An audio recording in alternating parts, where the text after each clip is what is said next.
Assalamualaikum warahmatullahi wabarakatuh. Halo orang-orang sekitar, jumpa lagi di channel YouTube Pengguna Sekitar. Oke, seperti biasanya kita pada malam hari ini ada di session Ngobras Kismis, ngobrol santai kisah mistis. Oke, di session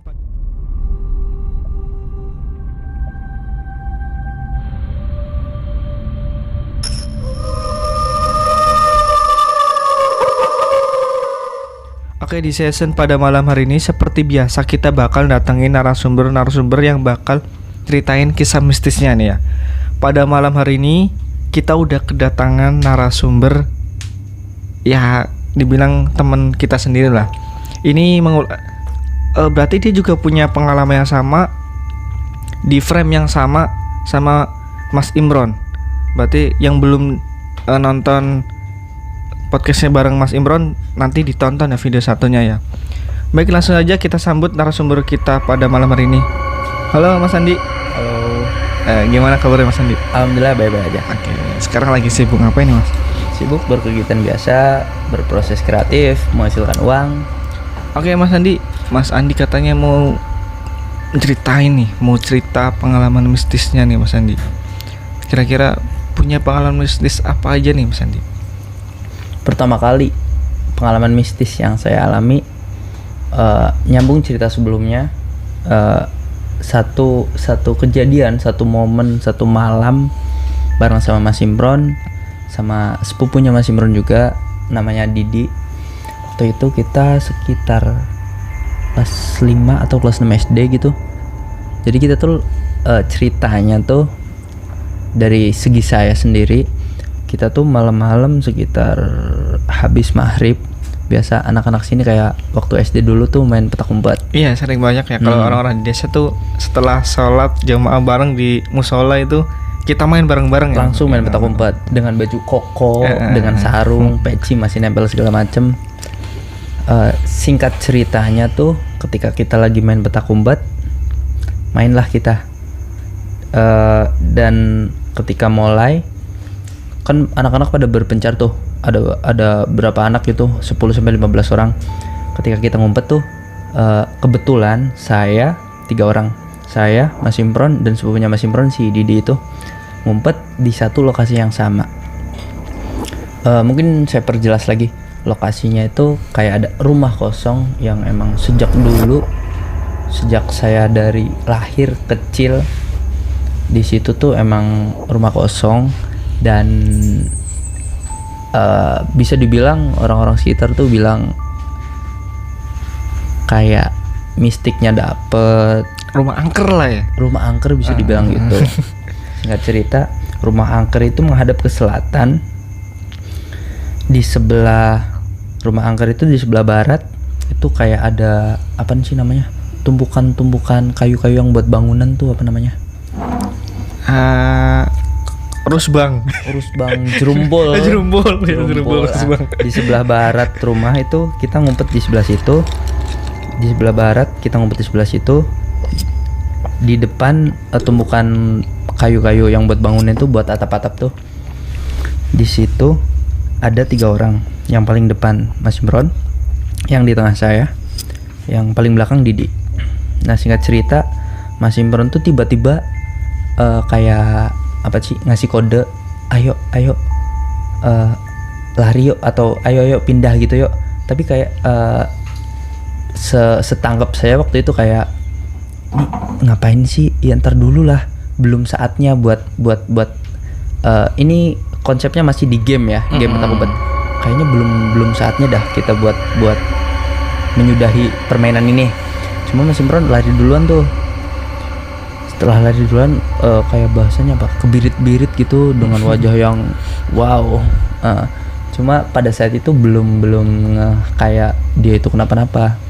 Setelah Mas Imron lari, tinggal 2 orang tuh, yang di depan saya, yang di belakang tuh Didi, si sepupunya Mas Imron. Kayaknya pas pada saat itu tuh kita tuh kayak, ini kayaknya aman nih kita buat menangin permainan petak umpet ini. Saya ngasih kode ke belakang dong ke Didi tuh, sepupunya Mas Imron. Di, ayo kita menangin permainan ini. Ketika saya nengok, Saya berarti itu kan rumah kosong tuh menghadap ke selatan. Kita berada di posisi sebelah baratnya. Saya nengok, tapi nengoknya ke kanan, berarti nengok ke sebelah barat gitu. Mau ngasih kode ke Didi, ayo yuk menangin permainan ini yuk. Pas ketika saya nengok, itu bener-bener kayak kaget, nggak bisa ngomong apa-apa. Di sebelah Didi, mungkin kira-kira jarak 2 orang, kurang dari 1 meter lah. Ada sosok penampakan berdiri menghadap ke saya persis dengan pakaian putih yang kotor, penuh debu, penuh lumpur segala macem. Itu berarti Mas Andi sempat lihat utuh itu wujudnya. Utuh dan berhadapan. Berarti sempat lihat mukanya ya? Kebetulan sempat. Yang saya lihat waktu itu tuh yang masih ada di ingatan saya tuh kayak yang kayak wajahnya tuh kotor, hitam, gelap. Yang saya ingat tuh kayak matanya tuh bercahaya gitu loh. Nyala gitu loh. Sempet diem beberapa detik kayak mandeng gitu, kayak misal nih gini kayak mandeng gitu. Ini apa? Nggak tahu gitu loh. Ini tuh apa? Oh berarti sempat ada waktu saling tatap gitu? Iya, mungkin sekitar 2 detik 3 detik. Serem sih itu mah, serius. Nggak kebayang. Berarti pas Mas Imron lari itu dia nggak bilang apa-apa, hanya ngajak lari gitu? Nggak sempet bilang, cuma dia ayo cepetan lari kabur, ayo. Kita nggak tahu itu kode buat apa, buat menyudahi atau menangin permainan petak umpet itu atau apa, tapi dia nggak sempet bilang, tapi dia lari duluan. Setelah itu kayak beberapa saat, mungkin sekitar kurang dari 1 menit, kayaknya sunyi nih, kayaknya yang jaga udah agak jauh nih. Nah, rencana mau menangin tuh permainan petak umpet, ngasih kode ke Didi,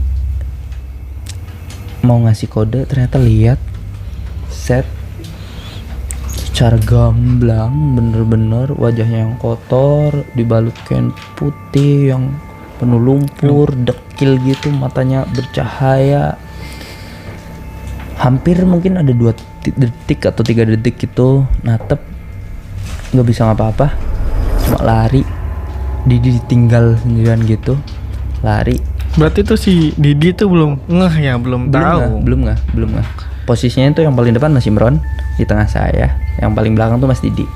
Nah, posisi yang saya lihat tuh di belakang Mas Didi mungkin sekitar jarak 2 orang gitu loh, paling berapa 50 cm gitu lah. Terus di sebelah kanan dia gitu loh, nampak jelas. Saya lari, tapi yang saya ingat sih setelah saya lari beberapa meter gitu, dia ikut lari juga. Siapa? Si Didi. Oh, Didi. Si anak yang terakhir di belakang tuh ikut lari juga dia. Itu kayak pengalaman yang awal-awal sih, kayak karena pengalaman pertama anak sekolah SD Kecil ya? Itu jadi gimana sih, jadi momok gitu loh. Ya kata saya mah ngeri lah ya, umuran segitu kita dapat pemandangan Asli yang bener-bener aduh ngeri sih. Nggak kebayang itu setelah pulang ke rumah itu, kebayang nggak apa pernah apa ya, itu kan Mas Andi bahkan sampai lihat wajahnya ya. Itu tidurnya nyenyak nggak itu? setelah kejadian itu saya menyudahi gitu loh. Udahlah, nggak usah main petak umpet lagi. Di malam yang sama saya langsung pulang. Keesokan harinya, mungkin sekitar 1 hari setelahnya, pulang anak-anak sekolah.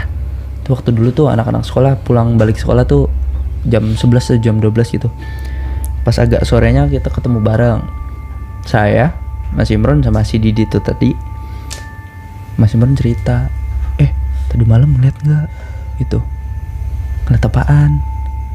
Saya pikir Mas Imron lari karena emang lari aja, pengen menangin game gitu kan.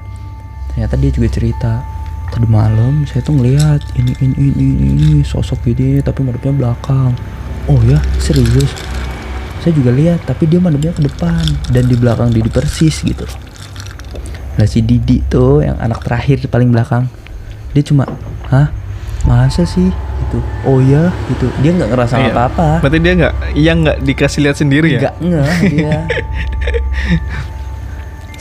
Setelah malam kejadian itu tuh, sebelum game selesai, saya langsung pamit pulang. Saya langsung kabur aja masuk ke rumah. Itu memang udah selesai bubar semua atau memang Mas Andi itu pulang sendiri? Lari gitu, aja pulang ke rumah, gila. tanpa Kayak- menjelaskan apa sebabnya ya? Enggak lah. Kayak masih bingung, anak-anak gitu kan. Iya benar. Pertama kali. Serem sih. Ya apalagi umur segitu ya Mas ya. Apalagi sampai didatin wajahnya. Baik Mas Andi, ada kisah lagi nggak setelah itu pengalaman? Tapi sebelum masuk ke situ, Oke. kita break dulu ya Mas. Oke. Kita minum.